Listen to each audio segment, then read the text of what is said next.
Bismillahirrahmanirrahim. Assalamualaikum warahmatullahi wabarakatuh. Jadi hari ini kita akan menjelaskan tentang judulnya, hasutnya mencelakakan diri sendiri.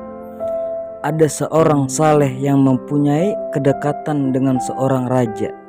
Hampir setiap hari ia datang ke istana untuk memberikan nasihat-nasihat kepada sang raja, yang tidak pernah bosan mendengarkan, walau terkadang ia mengulang beberapa kali nasihatnya tersebut.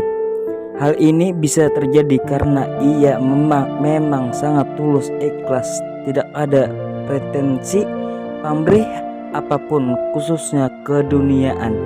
Salah satu nasihat yang sering diulang-ulangnya adalah berbuatlah kebaikan kepada orang yang berakhlak baik, karena orang yang berbuat dan berakhlak jahat akan binasa oleh kejahatannya sendiri. Ternyata ada orang yang tidak suka bahkan hasut dengan kedekatannya dengan sang raja.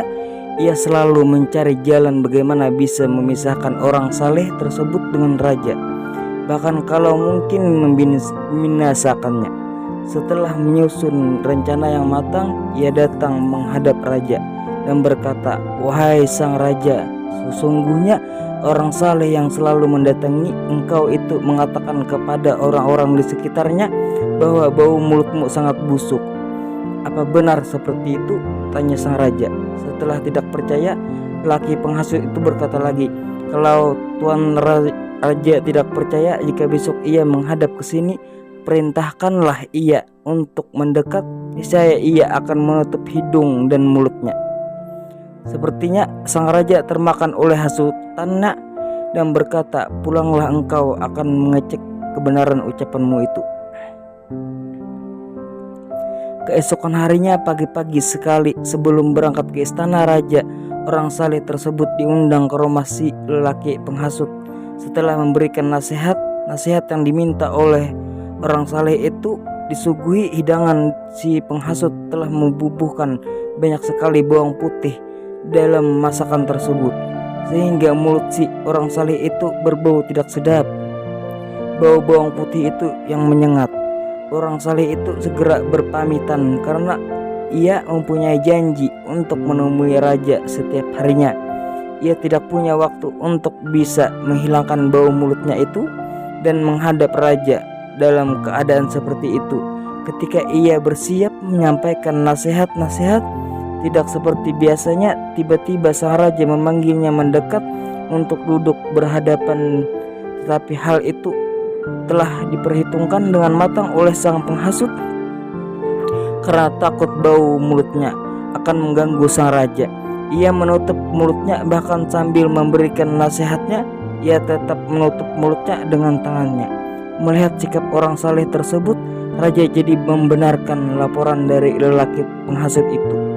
Sebelum pulang, sang raja menulis surat pada salah seorang pembesarnya yang juga salah seorang algojonya. Raja berkata dalam suratnya itu, "Jika surat ini telah engkau terima, hendaklah engkau membunuh dan menguliti pembawa surat ini. Setelah itu hendaknya engkau kirimkan lagi kepadaku kepala dan kulitnya sebagai bukti engkau telah melaksanakan tugas."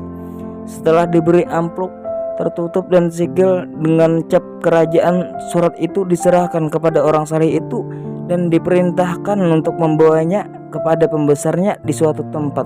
Orang saleh itu menerima surat itu tanpa curiga sama sekali dan segera berangkat menuju tempat yang diperintahkan lelaki penghasut yang masih terus mengikuti dan mengawasinya. Terkejut ketika melihat ia masih hidup, bahkan membawa surat dengan amplop khusus dari sang raja.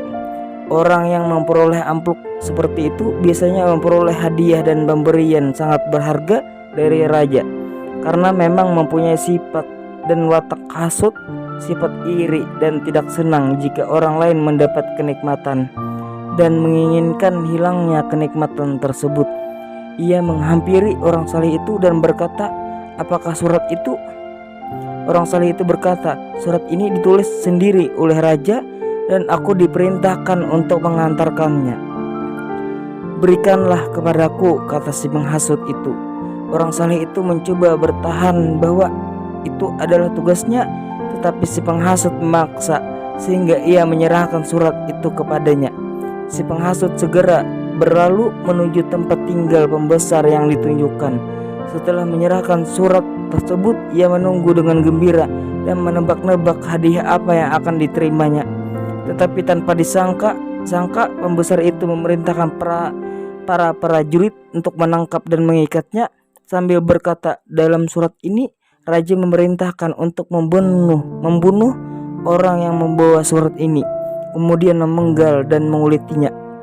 Seketika pucat pasi wajah si penghasut itu. Ia berusaha berontak dan berkata, sesungguhnya surat itu bukan untukku.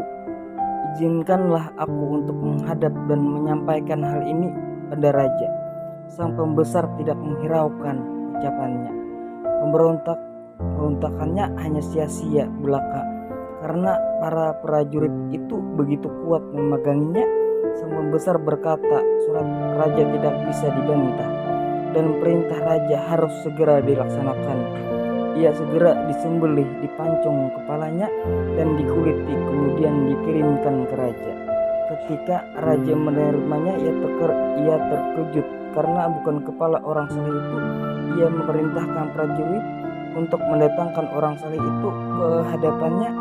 Ketika telah ia tiba dan ia sama sekali tidak tahu bahwa si penghasut telah mati dipancung. Sang raja berkata, mengapa engkau tidak mengantarkan sendiri surat itu seperti perintahku? Orang saleh itu menceritakan semua yang dialaminya dan meminta maaf atas keteledorannya sehingga menyerahkan surat itu pada orang lain. Raja berkata lagi, benarkah engkau berkata kepada orang bahwa bau mulutku sangat busuk? Astagfirullah, tidak benar seperti itu, wahai raja. Tetapi mengapa engkau menutup mulutmu ketika engkau kuperintahkan mendekat kepadaku?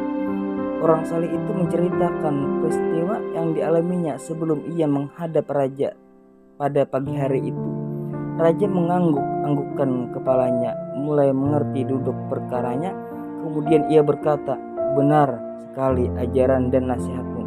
Orang jahat itu akan binasa karena kejahatannya sendiri. Sampai di sini ceritanya, kita lanjut lagi besok hari. Wassalamualaikum warahmatullahi wabarakatuh.